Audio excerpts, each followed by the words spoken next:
Hey friends, happy Tuesday. It is going to be a beautiful, beautiful day. Check out that sunrise coming up behind me and all that mist.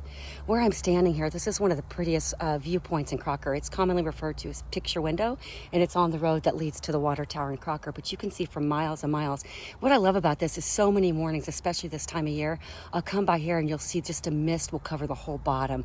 And then I have a couple more miles before I turn around and I head back into work. But usually by the time that I do 3 or 4 miles and I head back this way, the mist is gone. It's vanished. It's like it wasn't even there.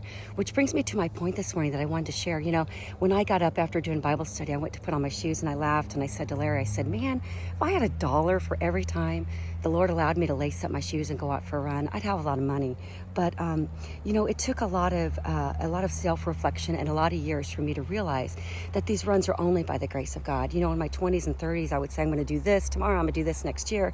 This is what I'm going to do. But I quickly learned that all of my boasting in tomorrow is totally in vain. James clearly understood this when he said in James 4, starting in verse 13, he said, why do you boast about tomorrow? And I'm paraphrasing. Why do you boast about next year? How can you say that I'm going to do this and I'm going to do that? This is how I'm going to make money. You know, he goes on to say, I mean, he was very blunt, that this life is but a vapor. You don't know. You're here today and you're gone tomorrow, vanished.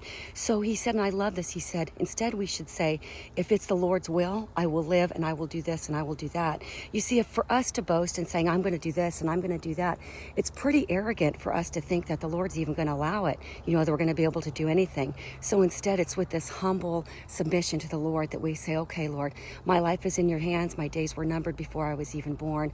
I give them all to you, and I humbly ask that tomorrow I'll be able to do this if it is your will.